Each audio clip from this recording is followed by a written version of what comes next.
Yo nini yako najua like it's so introspective kuspia imenichanua kitu moja. Kuna kitu majuzi imehappen. Ulicheki last year kulikuwa na time, kulikuwa na commotion kati ya Iko Nini na Andrew Kibe. Hiyo kitu nimefuatilia, don't say anything. Unajua place hiyo beef vipi paka venye mmefanya hiyo juzi nimeifuata. Ulichua place hiyo beef ilianzia.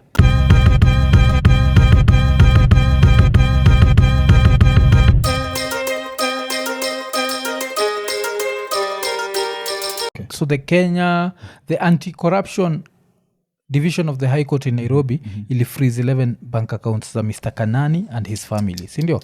And out of this then they've barred him and his family from disposing of 2 Mercedes-Benz vehicles, sindio? So every end month Mr. Kanani receives 55,866 shillings as his salary from City Hall.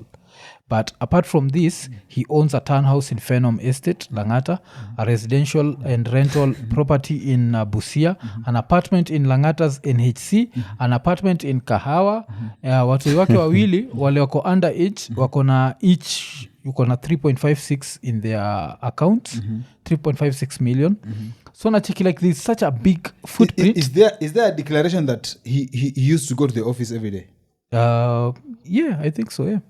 Because you know what I know nowadays, unapata mtu alikuwa ghost worker. Ako tu kwa list. Yeah. Umeelewa? Unapata yako job zake tu. Alinanga akatoka job kanjo ama aliyekuwa siku hizi kuna masongo wananikanga tu watu wao na kwa list msana na kujanga kwa office, lakini is a ghost worker. So maybe utapata mse job yake anapiga tu ya kawaida but is a ghost worker. So hiyo 55k imemweka kwa noma yenye ajui atajitoaje. Yeah, you're 55. Yeah, because if there's a declaration that this guy goes to office each and every day, then there's a different story. But if what we know about the whole story ni about just earning the 55k, then inaweza kuwa jamaa nani akiingia gava Kisii alisema kulikuwa na ghost workers juu ngapi waje kanyaga office juu miaka 5 tangu kuwa appointed. The previous regime ikiwa appointed, there are people who are drivers, kila basi iko na driver kama 3, but driver mmoja ananishanga tu hiyo basi na hao wase wote wawili hao extra wawili wamekuwa waki-earn for the past like 5 years. So such things can be existing, but mimi ukiniuliza hapo hapo ni noma. Ni kama ile story mwingine pia tulikuwa nasikia ilikuwa NHIF. Ule alikuwa anatoka na chopa. Alikuwa anatoka na chopa Wilson na land Kitengela. Tena asubuhi bro naona kwa NHIF unje kuna zingine unaji-expose. So kuna au feel ni kama huyu for example unasema alikuwa na 55k. So 55k alikuwa inaingia kwa account yake every month, inatoka Nairobi County Government. Alafu the same account inaingiza 5.6 every month from 1824. Do you feel that that's where the problem came in? Because sasa inakuwa kama unaweza earn 5.6 like any rational human being would take this 55 as a waste of time. Yeah. You understand the way the human brain works? Because if I can use it time kutengeneza hii 5.6 it means I can use it time ya 55 kutengeneza. But sasa yeye alikuwa the Nairobi County Development Control Officer. That means that a lot of developments before they happen he has to approve. And that's where now the illicit money EACC anasema hapo ndio illicit money inatoka. The same procedure kifuatwa na watu wengi. So many rich people in this country watakuwa kwa noma. Watakuwa kwa noma. Hata gava wewe unajua watu wangapi kwa some of these politicians we know, some MPs and senators. You see even their earnings. Unaelewa? Their salary and their earnings iko kwa public domain, ni kitu tunajua what someone should earn. But if you look at their lifestyle and reality how much they own, hiyo calculation, hiyo math kwangi ikimath. Math. Umeelewa? So wakisema wafuate hivi kila mtu bro inakuanga noma, because there are so many people here in this country. If today we just say everyone needs to declare, kuna wakati kulingana na hiyo list ilileta shida. Unakumbuka declare your wealth. Ilikuwa time ya Moi ama ilikuwa time ya Kibaki? Ilikuwa noma sana. watu wana need ku declare wealth. Ilikuwa noma sana. Because you know someone has never worked, is never producing anything, is not working in any manufacturing industry ama develop any manufacturing industry anywhere, but what they declare or what they own vis-a-vis how much they should be earning. You're like, kuna issue kubwa sana hapa. So kama first time kusikuizi first time CS wanaingia keja 100M. Ulichekio like alikuwa first time CS anaingia kwa keja 100M. Sasa hiyo salary yake hata ukicalculate for that 5 years haitafika hiyo do. But sasa umse history yake una feel aje now hypothetically you are worth $4.25 million and then yende tu because mimi nauza cheesy $4.25 million, that's a lot of money. Hiyo ni pesa unajua hata ukilala unalala gani unasema gani usingizi mnono, yani unalala. But do you think inaweza kwa repossess all of it? Hata kuachie wewe try kumajini menyanganywa hata msee kama msaizi. Bro, kuna level nyingine ya pesa inye it's so enough to sustain you to a level whereby hata upoteze uko sawa. Kuna zingine hata ukipata extra past that ni kama ni additions to but kuna level tu fulani you just need, ukisha reach uko sawa. Because ukiza story wengi ya mabilionaires wanakwambianga there's an amount of money wanafightingiwa kuwe nayo just for ego, but in reality they don't need it. Yes, you get that's why ukiangalia story mingi za kina Carnegie kina nani inafanga mali they decide wanasema before they die they just have to give it away. Ma foundation because wanakaga chini wanaona okay ni nini yote. That's another thing. So unless it's just for to make a statement ama ego, but kuna pesa because you have the best house, ushanunua the best house, hizo zina repossessiwa zote jo. I think the only house gava kuachia ni ile aocha. That's why unaambiwa jo kama ni do illicit tusinunue hao kare niyo inaenda na itachukuliwa na government official fulani itaenda na CS fulani but unajua ocha katikati ya ocha mi siwezi come tu uluyani na niingia hapo ancestral unless sasa because ni ancestral you see so there it's harder kuibiwa than Nairobi buda unanyang'anywa vizuri kabisa na unaona msee amekuja tu kwako tu so kuna wase unasikianga msee amenyang'anywa amenini lakini ukiangalia vizuri una bado hana ile kiwango alikuwa nao. A good example ni mtukaa Sonko unaelewa unasikia alinyang'anywa vitu mob hapa na pale but in real sense bado ile alibaki nayo bado ni Sonko siko nielewa bado ni chapa so msee utapata ndio atanyang'anywa na nini but hata hiyo chapa baada kinyang'anywa kuna zile atabaki nayo atakuwa bado sijiko unanishika that's the other side of it. If ukiangalia cause so sita hiyo ni mob lakini jo that's $500 million, you know, more than $500 million. I think pia uko na that level of pull unajua ni noma.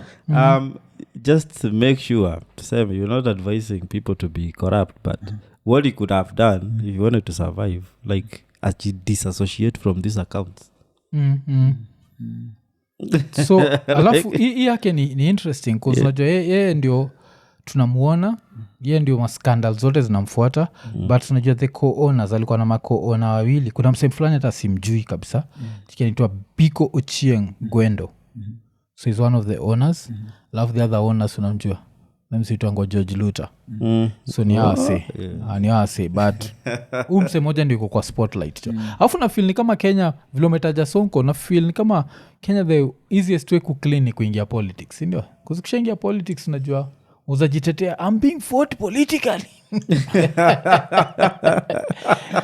na una gamble with the right side because if you gamble on the wrong side because politics ni kama ina protecting wase wengi kwa vitu mob sana and you see with politics there are so many things that it opens a door for you to do unaelewa because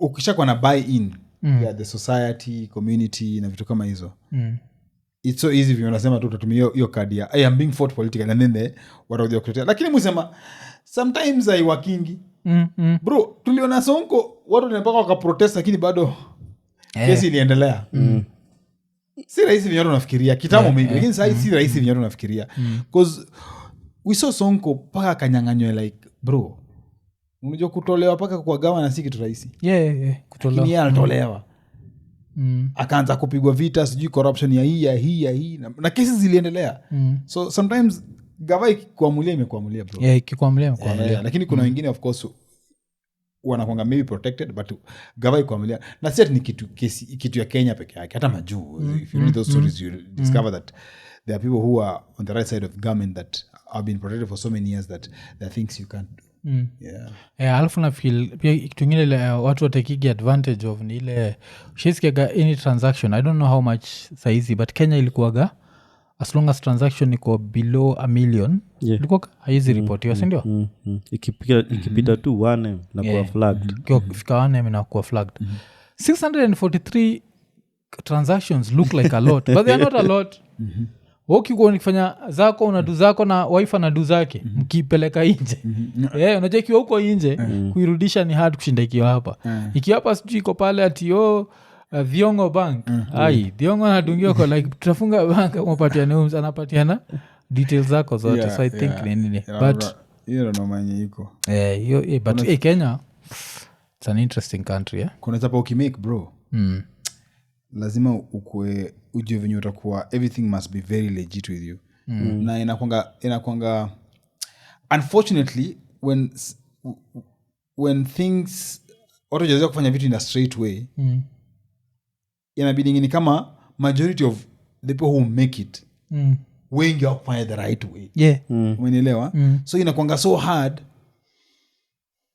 wenye mnakaa mchini mfanye the right way because mna believe kama walifanya hivyo na waliipata mbona mimi sifu unaelewa so inaitangwa ile like make an honest living a lot of Kenyans but inakwanga mimi husema honest living inakwanga na raha yake unalalanga vizuri jo unalanga fiti una stress ya mtu hujaibia mtu hujapiga mtu hujanyang'anya mtu bro mimi nilikuwa mgoni najua venye unalanga na jicho moja na mimi niko na moja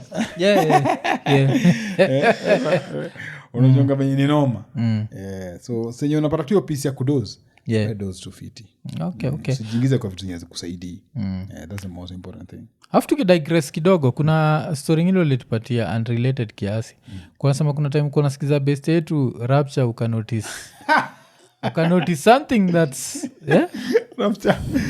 Rapture nilikuwa nasikia show yake kwa radio alafu kuna msee wanga anakuja hapo anapiga drops ni wa country gani so unajua statement ya Rapture inakwanga Rapture the scientist size yake size ya noma size ya noma so you can tell huyo msee alikuja akapewa script but I think alipewa script mimi kitu kinanishangaza ni vinyali alisoma hiyo script sio script huyo msee anakuja anasemanga Rapture the scientist size ya noma so sikia kwanza nilisikia ndio huyu jamaa anamaanisha nini so nikisikia baadaye nikajua alikuwa anamaanisha size lakini amesoma na Kiswahili so mshindwa wewe Rapture wewe msema mara mcorrect na msema si Mkenya ningesema alisoma na Kiswahili lakini msema I think ni nimekumbuka ni mtu wa Lucky Dube mtu wa Lucky Dube nalipiga hiyo drop ule dem mama boy Rapture usikize hiyo drop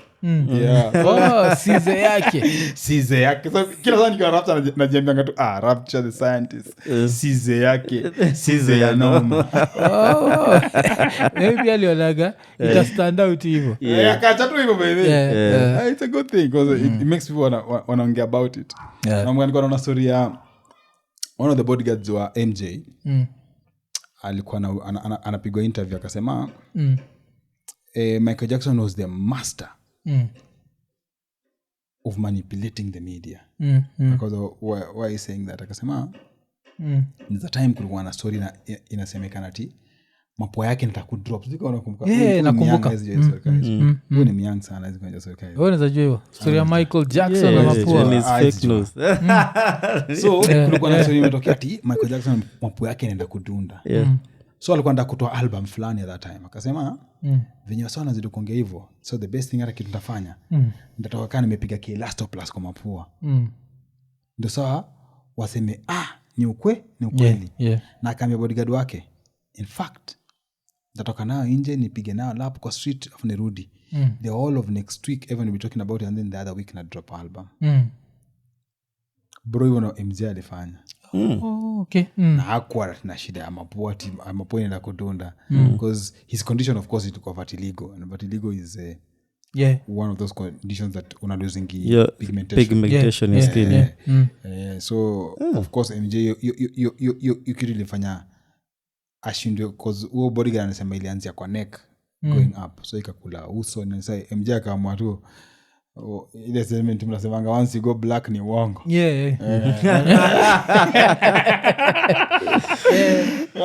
once you go black you can go white so akaingia white akaipiga ikakuwa yote body yote but I think angeishi kwa era yetu kama saa hii I don't think angeamua ku bleach the whole body kwa sababu condition kama hizo zinakuwa tu appreciated everyone appreciates the way you are but those days I can imagine those days that when the superstar the biggest superstar in the world na unakuja hapo na condition kama vitiligo naweza understand the situation watu walimkashifu but mimi naweza understand the situation at that moment see everything about him but at that moment so the bodyguard was insisting that MJ is a very good manipulator of the media anajua what to say at what time and at what moment okay alafu pia nini another story let what na have before of course it was a shooting pia ulikuwa nasema ushaikuwa kwa group na Lamaz bro akali ama ushaimwona akiwa kwa group ilikuwa story aje ama mlikuwa mna rap na Span 1 wase wote washaifanya wale walikuwa time yetu ya gospel music industry miaka za kitambo kabisa Span 1 was the top gospel musician when it comes to hip hop alikuwa number 1 okay na alikuwa na believe in hip hop yani to another level man now we remember those days Kali alikuwa anakujanga kwa hizo ma events zetu na alikuwa tu anafuata brother yake hakuwa ati Kali alikuwa tu msema kufuata brother yake because brother yake alikuwa famous okay Span 1 alikuwa famous Span 1 Span 1 alikuwa Span the gospel circuit Span 1 alikuwa Span 1 alikuwa famous man Span 1 alikuwa the hip hop yani alafu alikuwa anapiga hip hop hard bro mimi najua hip hop lakini zake zilikuwa sasa yake zake zilikuwa kazi zile Mob Deep unajua zile kabisa scratch your head ndio mzee anakuambia sijui yo verse inaanzia hapa inaishia hapa katikati imeka sijui nini hizo so but Span alikuwa mnoma we can't deny alikuwa mnoma so but mimi nikuja kuona Kali nilikuwa nishasikia Span na flow zao ni the same because Kali anapiga pia Span alikuwa tu mnoma anapiga tu hard nini and so that's how mimi najua Span for years for years na vitu kama nini nafikiri zilikam kukufaje Groove Awards na kwa nini gospel ilikam ikatake like a backseat haiko pale ilikuwa hata ipelekani na secular iko juu but una time sasa gospel ilikuwa hapa saizi siwezi sema ziko same level na feel kama secular ilitoka chini kakuja hivi kwa nini na feel hiyo na vitu kama groove pia zikadedi hii ni story ndefu acha tu nianze pale naweza acha ni try ku summarize yeah you see when watu kama sisi tulianza gospel it took us a very long time before mtu akulipe yani ilikuwa passion because unajua whatever I'm trying to say pia unaweza relate utapata mtu kaya by time uanze kufanya IKONINI by time hata ujue pesa inaweza ingia ilikuwa imetake time but you know there are people who will come after you na maybe utakosha trailblaze that if you have the biggest podcast in the country which I'm declaring right now you guys have like the biggest podcast in the country asante kuna wakati itafika anyone who has the biggest podcast in the country corporate yako inamfightia na inampea chapa na chapa itaingia bro hapa chapa itaingia na mtashtuka sana so chapa ikishaingia the people will come and admire you at that phase they not admire you in phase ingine nilikuanga nakuja wakeja yako unajua umenishika face ya tagro ndio hiyo sasa ya tagro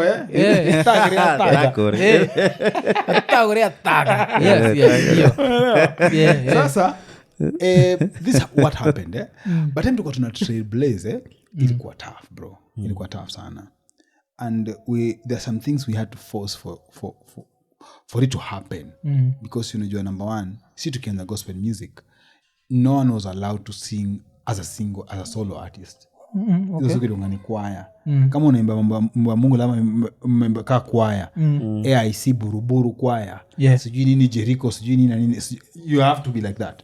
Ama ukiextend sana unasema Kasanga and the AIC kwaya, yani umeextend sana, yani umechukua wewe na kwaya yako. So si tulikuwa the first people kuja hapo, unasema naimba kwa stage peke yako, hauna backup, uko tuna CD, and then unavaa jeans aje. Mimi naonyesha fuzo stage kuvaa jeans. Unakuja stage na jeans kama nani? Unafaa kuja official. Okay. Yeah, okay. Church ilikuwa hivyo. Ukumbuki Sunday best. Sunday best. Kulikuwa na code. So we were the first people to try to unchange a narrative. And we, of course, before you do that, there's a revolution that lazima ulete, na there's some disruption lazima kuja nazo. So we stirred up the water, we disrupted the waters, and eventually wase wakaanza kutusikiza. Because let me give you a very weird example. Na mga nipeleka Ngoma Capital. Sijui kanisa ipige story hapa. Nilipeleka Ngoma Capital. Kufika hapo, presenter akaniambia ngoma yako ni kali. Unfortunately, atujui tunaweza categorize. Umeelewa? Because shows zetu zimepangwa. At this time to this time tunacheza soul. At this time to this time tunacheza sijui house. At this, because Capital kwa ngoma zingine za ajabu. Mnishika. So your song is nice. The quality is good. But where do we put you? Hatuwezi kwa soul, hatuwezi kwa reggae. Au Kenyan music iko ngana genre. Yani si tuko tu. Mse, that's the first time mtu shani break you down. Wengine walikuwa nakutua na kurule out. But this guy alinikalisha chini akani break you down. Then nikasema, wow, this is very interesting. So nikamuulizaje, na mimi nikamchallenge, nikamuulizaje, what if issues ni 1 hour? Ndio mcheze ngoma, lama kuna segment kama ya 1 hour, wezi ngoma moja katikati ya session na 1 hour. So what if wase wengi walete muziki na zote ni gospel to create hiyo 1 hour? Okay. Umeelewa? Mzee akaniambia, if you know idea, then it's doable. I think you mentioned last time. Tukaenda tukakaa chini wase kadhaa tukaamua kila mtu atoe album bro. Wase kama Kinde, kila mtu atoe album, na make sure ngoma yako kila mtu akona album ya ngoma 10 and above. Umenishika? So you see, such thinking ina need, kuna shida fulani ama upite ndio ufike hapo. So bro, tulipitia hiyo process whereby we were the pioneers, we were the trailblazers of something that we really fought for it. To a level whereby by the time the corporates came in, tuko tumejifanyia events zetu pale Kenya Poli na pale City Hall. Bro, tumefanya events paka Kanajanga hivi daily.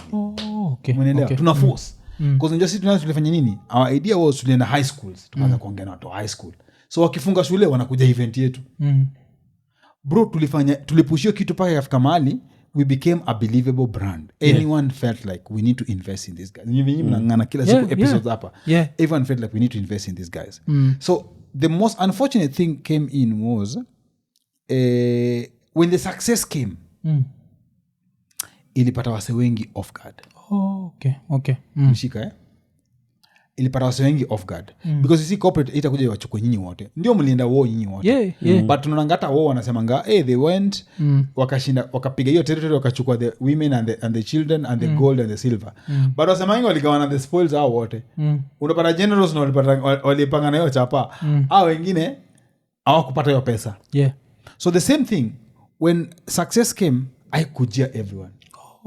Ili kama the few. Na sometimes inakujenga kama uko well placed, na pia you understand how it works. Advantage mimi nilikuwa na understand how corporates work. That's what I'm saying. Doina ako juu, because mimi nilikuwa na understand. At the end of the day, is showbiz. But there's show. And there's business. Yes. So mimi nilikuwa one of those few artists who understand the business side of showbiz. I understood it very well. Nikaanza kuimaster, nikaanza kujua I need to get endorsements. I need to change some things here and there. The lifestyle, the nini. But one thing nilijambia, as much as I'm doing all these things, I should not change the substance that na bring out huku nje. Umeelewa? Isikuwe mgema kisiwa tembo analitia maji. Tembo ni pombe, umeongeza mawoyes ndani. Usiongeze mawoyes. Wase venye ni conk venye iko. So mimi kitu moja nilisema sa dilute what I'm doing as a person, which is kama ni gospel music napiga tu gospel music. It's a change. So the phase was really nice because at that time walitupata kama tuko na awards, because mwambia msanii you must be 360. Yes. Lifestyle, image, shows, studio, all these things lazima zikuwe. Kuna wale sanimu wana struggle, unapata msee ni mnoma kimziki lakini ana struggle as ana image. Unasikia tu kumwambia bro, so change to image because wewe ni mnoma. But sa image, some corporates wanaogopa kuinvest in you because of image. Na kuna wengine wameinvest so much in image to whatever corporate ina understand umse hata kama ana hii song image yake ni sellable. That's why kuna wase wakosangi endorsement huko nje. Yeah. In out wako na endorsements because wanajua kusell their image. So mimi ni understand your aspect. So Groove Awards, but the Groove Awards was happening. I remember the first Groove Awards hata ikuwa na pesa. Tulikuwa na one trophy. Naomba tulikuwa na trophy moja, tulikuwa na backstage. Wakitangaza mwafu na ameshinda inaletwa huko mbele unaelewa. Ukifika backstage unaambia tusaidie hii trophy ndio tunatumia. Tunaingia unaacha hapo. Yeye na ameshinda, yeye analeta huko mbele na Asha. Ni story na photos na video peke yake. So everything was just pure passion. Ni kama mwafu mimi nikumiti kufanya IKONINI ilikuwa tu pure passion. Yeah. Unfortunately venye pesa uingia watu wengi wakadmire kuingia in the gospel industry. Na wengi walikam hawakukam na mentality ya kusema we are coming in because of what these guys do, but we are coming in because of the fruits these guys are reaping from this tree. But no one was there when it was really hard to make sure that this seed germinates from the ground, or even going to look for the seed. Wacha ku germinate, looking for the seed itself was a problem. Before you find it ndo yake in arable land ndo ime, it was a problem. So the same way kuna ile statement wanasemanga your dad walked, ama wanasemanga your grandfather ali walk, your dad ran,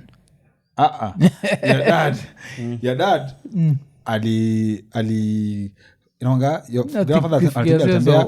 I think your dad aliendesha bike kama kitu kaa hiyo. Wacha tulikuwa anarejea wazungu, your dad aliendesha gari. Wacha anarejea Africa. Your dad aliendesha bike, wewe ukaendesha gari. Umeelewa? Your son akaendesha a better car than you. Wanasemanga it's highly likely that your grandson or your grandson will walk again. Okay. Chances are so high. Miko nakuja sema atafly. Kumbe tunarudi huko. This is a reasoning. Because there's a part of that generation hawajui the pain what the great grandfather went through. Okay. Your great grandfather aligo through it, ndo alijinyima kuba hiyo bike ama hiyo gari ndio wewe usome. Umeelewa? So utapata budako kuna level angekuwa angejamu kujiachilia angeishi life poa sana. Okay, so kuna wale hakupitia thagru wake. So mtu anabebwa kwa ndani kama sawa watu wetu saa hii. Tunabebwa kwa ndani tukopeleka chuo. Anafini right yake kuwa na gari. Hajui it's a process to buy. Kuna moment driving a car was sijina kwa yeah, it was. So if that generation never understands how hard it is ama what you went through to make sure that they live that nice lifestyle, comfortable life, ama that comfortable lifestyle they're living right now, there's a high chance that watalegea, they'll not work hard because hawajui the pain. They'll not work hard and eventually hao sasa watarudi wasote. Because they have to build from scratch. Tena the cycle must start over again. So tena watatembea. Tena build from scratch watembee. Tena generation nyingine ndio iendeshe bike. So the same thing. So the generation that came after us, they didn't understand the pain that we went through. The same way wanasemanga kama ukununua gari ni ngumu sana uitunze, lakini kama ulibuy unajuanga how much you saved before you bought that car. So that's the same thing. Sisi tulikuwa tuna secure the industry to a level, tukungana na brotherhood fulani, hata noma ikitokea tunaambia mse tutakukava because bro si ni my brother. Umefanya hiyo tutakukava bro, si ni my brother. But venye chapa ile come, the next generation haikuangalia the brotherhood, haikuangalia what we went through, ili angalia the money. So everyone came in, hata kwa na very huge transition. Guys coming from secular wanatoka secular wanakuja gospel because of that. Kulichanganya watu wengi sana. Umeelewa? Kulikuwa na do because kulikuwa na pesa and that money made everyone come not to because of gospel but because of the money.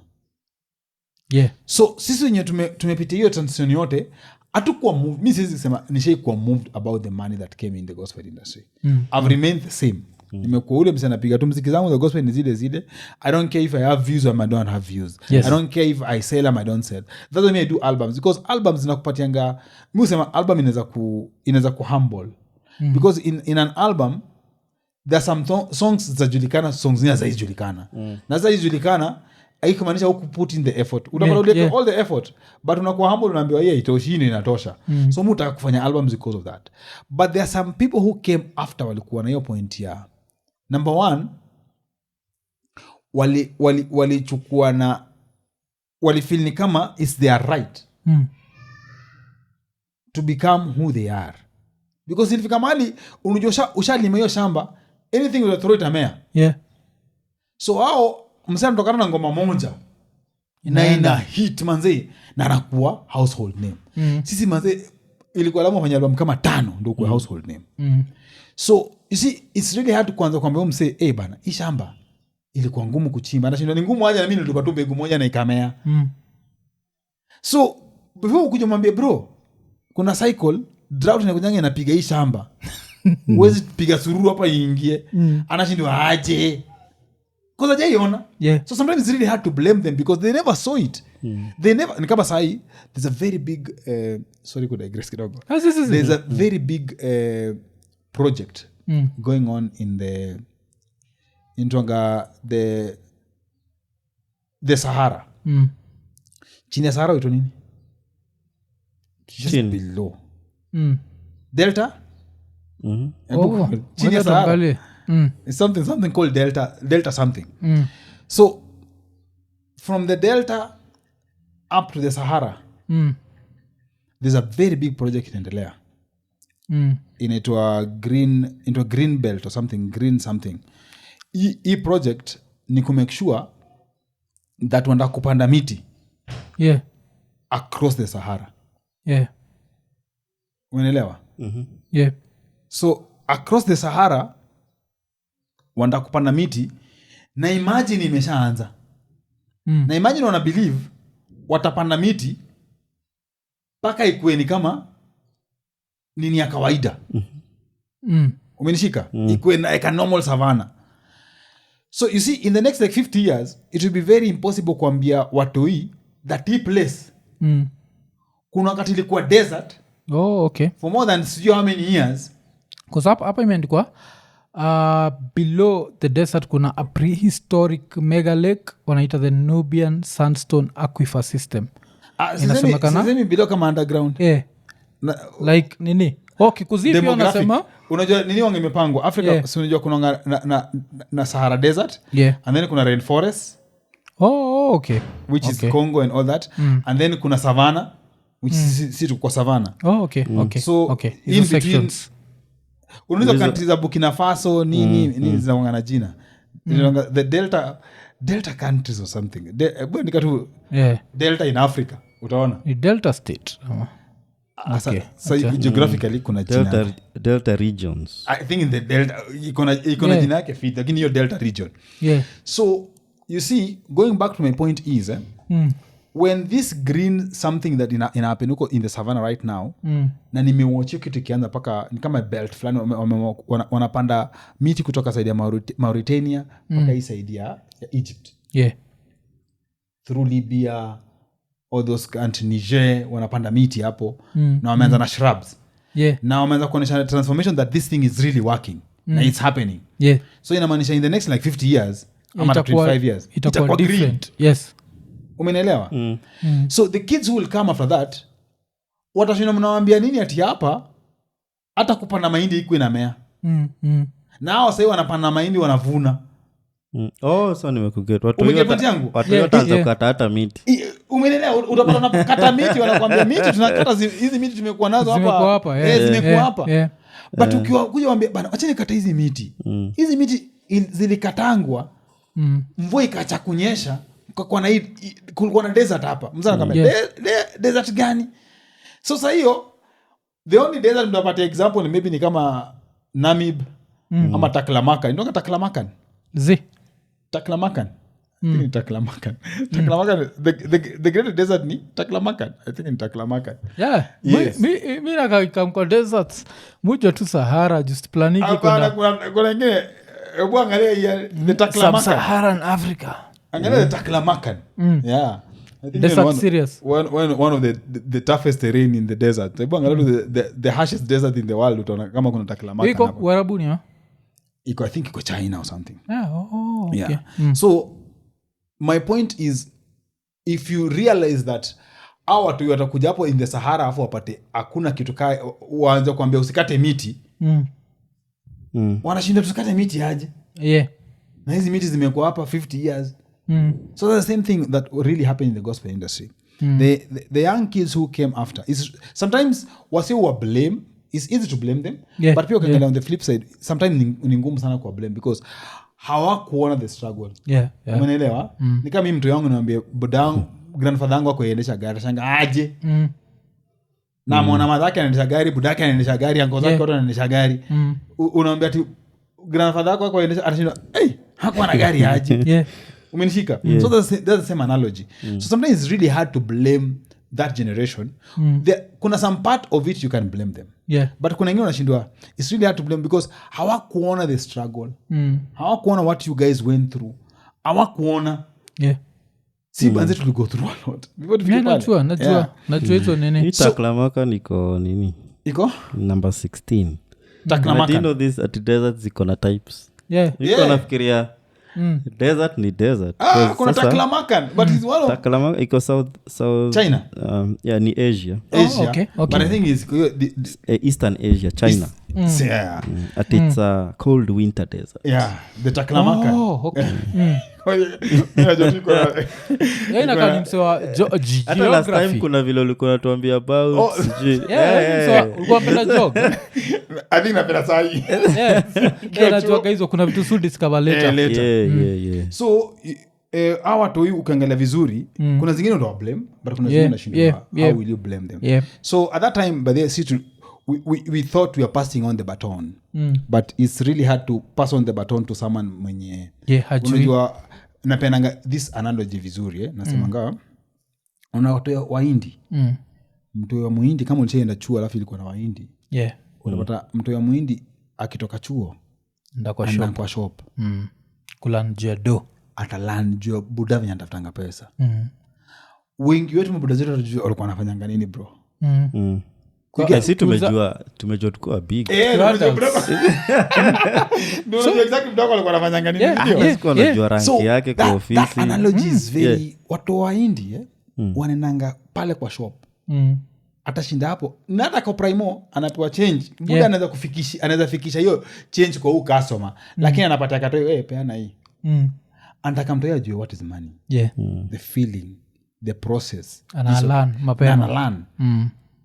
So another thing do hiyo hao watu wenye walikuja kwa industry walikuja at that moment when everything was thriving. And it was really hard to kuambia anything because yao ilikuwa ni instant. Unajua mtu akistruggle ndo ukuja kutafuta mentorship. Lakini if you don't struggle, why do you need mentorship? Mtu ana feeling that's the analogy kama mtu kwa nao. Why do you need mentorship na mimi yangu nimefanya na ikawaka. That's the same thing. So I can only blame it to the fact that I think the generation that came after didn't understand the struggles of the other generation. The same way sijui kama ulikuwa unasomanga histo hizo pia nimesoma later. Wanasemanga in the Roman Empire ilikuanga before you pick the person who should guide you kwenda war. Mlikuwa mnaingia kwa room. Unaelewa? Huo msee unataka akuguide kwa war. Mnaingia kwa room kama sawa warlords wale ma generals. Wanaingia kwa room wana undress. Understand? Wakisha undress hasa wewe kama mwenye young soldier unaingia hapo unaanza unaambia turn unamwangalia the whole body. This is how it used to be done. Ukishaangalia the whole body the marks una count the marks. Una count the marks na una count the scars. Yeah. Unaangalia ama generals wote alafu una decide nani amekuwa na experience kwa commander. battle. Nani amesurvive. And that's why the term show me your marks ilitokea. Okay. You get? So it was as easy as all these guys anakushow the marks wana huyu akona hizi marks zote ndo mimi nataka anipeleke kwa war. Yeah. So these are the process that zilikuwa zina miss. And watu wengi wanasemanga but nyinyi hamkumenta hawa say. It's really hard to say you didn't mentor them because the process didn't allow for the mentorship process to happen. Because it was really hard at that moment kwanza kwa mtu don't do this while the land is so fertile. Yeah. If you throw in any seed it will grow, it will germinate. So the person is wondering umetupa mahindi 5 mimi nimetupa 5 Yeah. zimemea zote zimemea mbona nikusikize mbona kuja nikusikize Yeah. ingekuwa zangu nimetupa 5 hazija grow na wewe umetupa 5 zika grow ndio kuja nikuulize maswali but sasa sisi wote tumetupa 5 seeds na zote zimegrow na why do I need you? But they forget that when you till the land ikafika to that level. But you see they didn't see you tilling the land. So it's really impossible for you to blame them because they didn't see you. Yeah. So it figured a point like everyone believed ama thought is their right for them to have what they have. And eventually when they had it ilianza kuwa suffocate. Unaelewa? Tamaa ikaingia ikaanza kuna ngoma ya reggae inasemanga craving demago chok papi. Yeah. Unajua craving papi. Paniwele. Craving zina kuchok the papi. Unaelewa? Sasa sije understand hiyo ngoma ufanya nimeelewa. Ni craving go chok papi. Sasa tamaa iliwa tumbwa tudogo because sasa vitu ni mingi nashindwa. So that's the problem. Hiyo nini hakuna jua. Like it's so introspective kuspime ni chanua kitu moja kuna kitu majuzi imehappen. Ulicheki last year kulikuwa na commotion kati ya Iko Nini na Andrew Kibe. Hiyo kitu nimefuatilia niulize anything. Unajua place hiyo beef vipi paka venye mmefanya hii juzi nimeifuata. Ulichua place hii beef ilianzia. Kuna vitu umesema saizi nika notice like there are things I knew zile Andrew wako wanajua na kuna vitu Andrew anajua zile sijui. And this was the problem. So mi naiangalia hivi. Andrew aliingia social media 2017, yes? Yeah.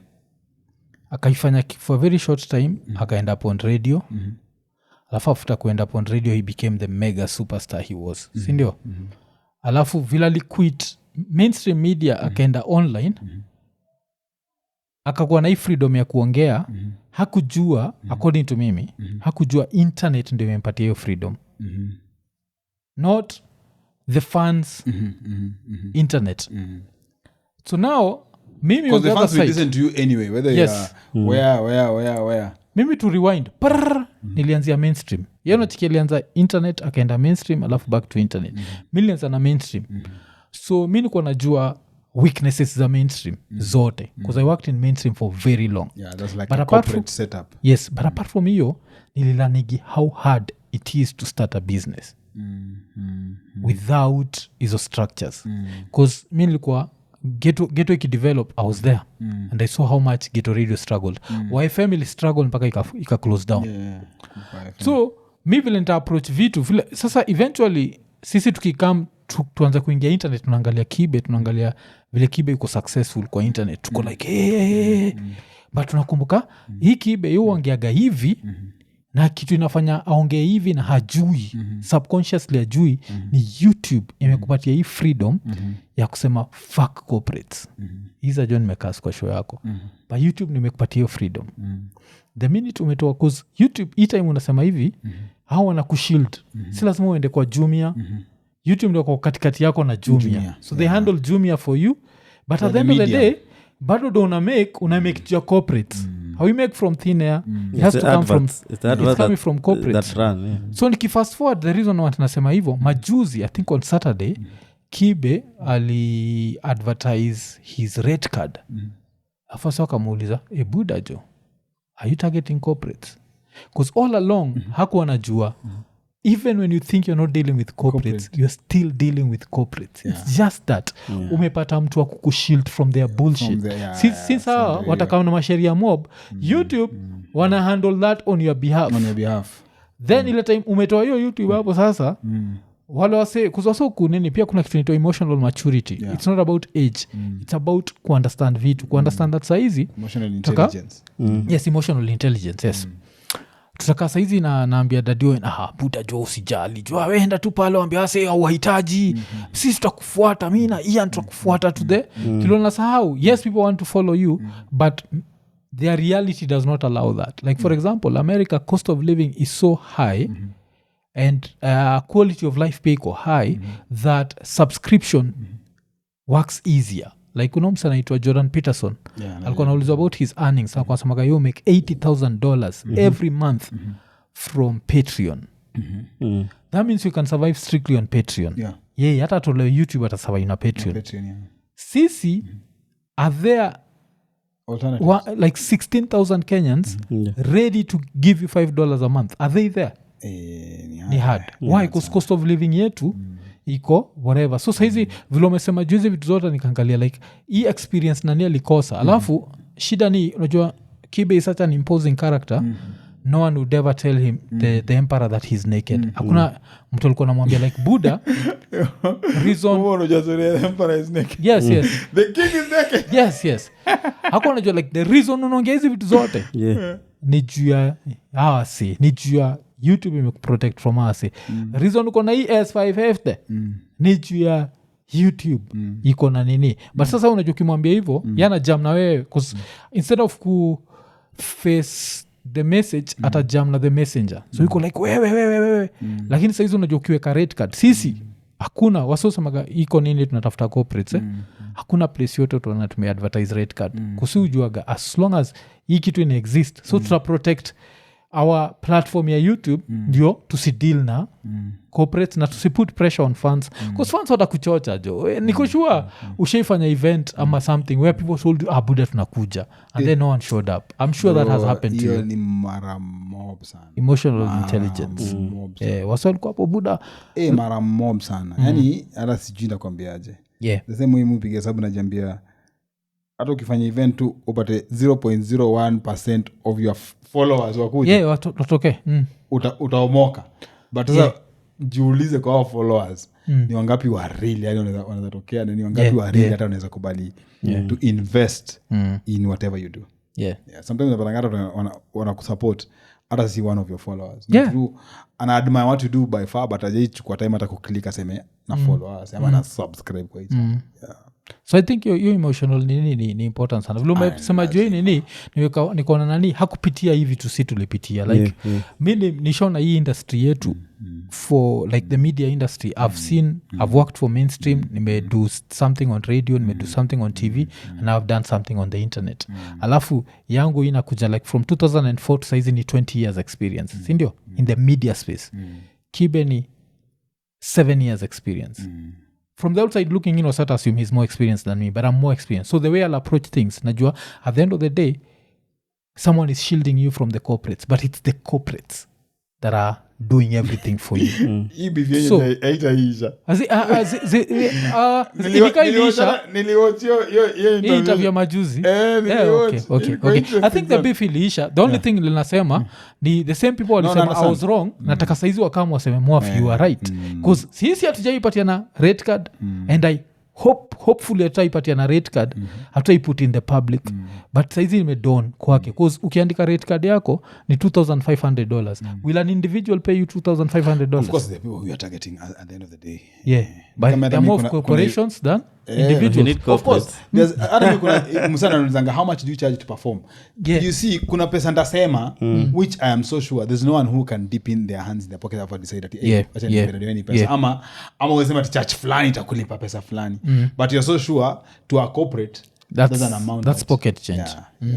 They nini na hope wasota unajua nimekuwa ni need with time wasoli nita haters unajua vile kitu tulisema juu ya internet and what and it's so interesting that waseangaliagi very few people walikaa kona umsage wako na hii experience niko na hii experience but hiyo time sikuiangalia hata nikiangalia nikijudge kibe sikuangaliaga experience yake niko na umsay ni for 7 years and from these 7 years umetoka from making basically zero to making millions sisi tumetoka hii miaka yote na tunajua that's a privilege like these things don't just happen and number 1 afu number 2 tumejua mi nilikuwa na ile show yangu ya hip hop tuko tuna advertise soko buda tunatokea patakuko embi najua hizo moments nazijua as in mlisema mnakuja once ushiko kwa hiyo venye nimekwambia industry inafaa kwa 360 to level whereby unafaa ujaribu kuuza mziki watanunua hiyo ina maana mtu album uweke show yani umepiga launch watakam you understand haya lifestyle hizo vitu zote yani there are things that you need to showcase for mtu wa kuangalia hivi ajue wewe ni serious musician ama wewe ni serious celebrity and all that na sometimes elements zinadanganyanga watu sana unajua kuna watu nikaa juzi manze mseme niita nataka nimfanyie job fulani sasa nikasikia analogy yake kwa kweli yani nilimsize sana nikashindwa umse sasa hata nianze kumjibu kutoka side gani kwa sababu anakupiga zile za unaona sasa hii picha yako haina likes mingi lakini unaona umse ako na kama 10,000 likes so nikamuulizaje which product do you want to sell listen because bro kama unataka kuuza nyumba mtu ananikompea na yeye ni watoi wanamfollow wanamfollow watoi hawezi know hiyo nyumba yani hiyo tusidebate about it kama unatakuuza product ya watoi patia huyo mtu kwa atakuuzia hiyo ni kwa social but kama unatakuuza nyumba talk to me weirdly nikamwambia na hiyo ilikuwa a leap of faith nikamwambia wacha tuingie page ya Caroline Mtoko tuangalia kuna likes ngapi manze yani God works in mysterious ways the first photo ya Caroline Mtoko ilikuwa na 216 likes 260,000 number 216 nikamwambia let's do an experiment here nataka utafute namba ya Karo mpigie umuze how much he'll charge you to post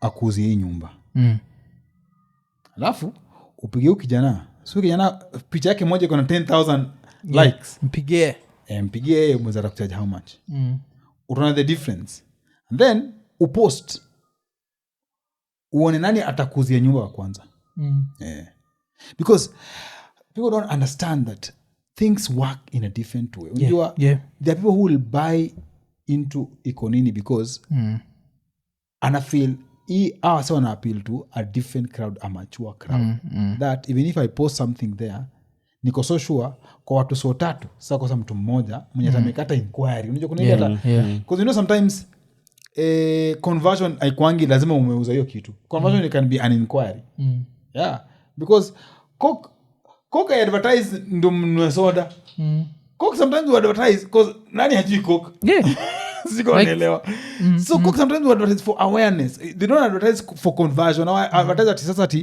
ati last year tumeuza 1 million bottles sasa tunakuza 2 million bottles Coke wana knowledge ile ya brand awareness we are putting billions and billions for brand awareness so sometimes don't advertise because unataka convert I know it's important but sometimes unaweza advertise for awareness umenishika naweza post kitu kwa IKONINI na nipate inquiries umenishika unakaa misai si nimeka kwa hii podcast itashow si ndio utapata maybe hata mtamochi podcast utapata kuna hata mmoja atakuja event yangu si ndio but I can assure you unaweza pata kuna msee atawochi podcast maybe 3 weeks after hii event isha happen na kuetouch na hiyo story na kuja kwa page yangu atafute na atafuta hiyo page na tumechapa sijui kama unanishika so at the end of the day maybe leo ilikuwa ni convert wasio kuja event kukam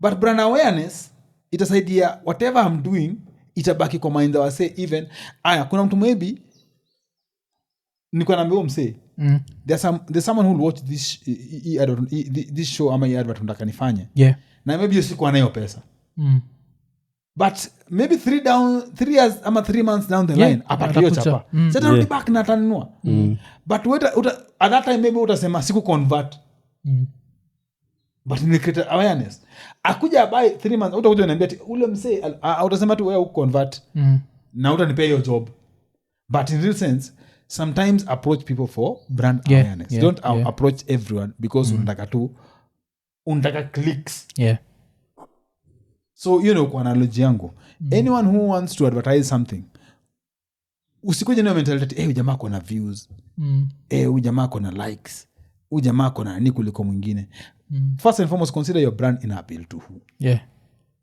I think kuna hiyo ni interesting sana because I think kuna wasi advertise kuna company moja nilichekigi au advertise au ship vitu to Kenya si ndio anatumia this specific celebrity and I remember nikiangalia akiona celeb I need kuimport vitu ni mse akiona akibuy phone leo ata save 10k si ndio akibuy phone leo atatumia 10,000 more shillings than akingoja 2 weeks to him it means nothing si ndio so yes you'll advertise with him but ataifanya kama ad the same situation na mimi we are negotiating niko like buda mi nitakupatia hivi but since nataka kuchukua hii 77 inch fulani kutoka US ya OLED utanidu at this price because this is something that I actually do but watu wengi wangaliagi watangalia umseko na followers wengi so as much as he knows nothing about this he's just doing an advert and everyone can know when you're doing an ad unajua so watu si mafala wanjikiu msana do ad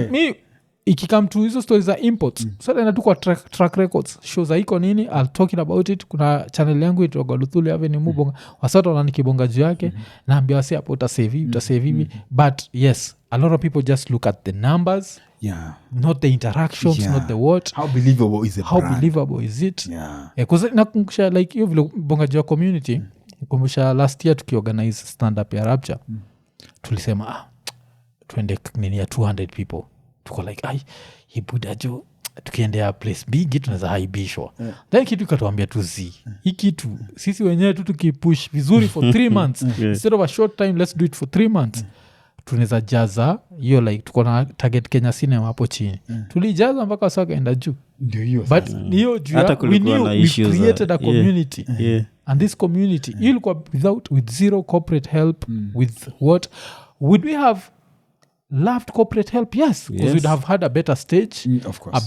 a better what but sasa unapata pia concentrate na content itself ukijua anafanya hivi I don't have to but sasa now ukiangalia vile niko nasema hapo mbeleni unaangalia fan wako atakuwa hapo akikwambia buda uhitaji corporates ni useless corporates ni what but corporate inaweza kusaidia kuconcentrate on art because now the art is let's give a good product nachikama vile Groove ilikuwa Safaricom sindio Safaricom ikama handle a lot of nachiki ilifanya mka concentrate on but I think kuna hiyo element alafu maybe kwa watu wajadili na mafans wajue fans will talk but talk and action are two very different things like, kama sisi mafans walikuwa wanatamani sana kutuwatch but putting up a show that has kwanza number one show inapelekwa mali kama Kisumu ama Bungoma and then wanataka pia ukitaka kuwatch wanataka kuwatch show big show fiti show inakaa fiti na nini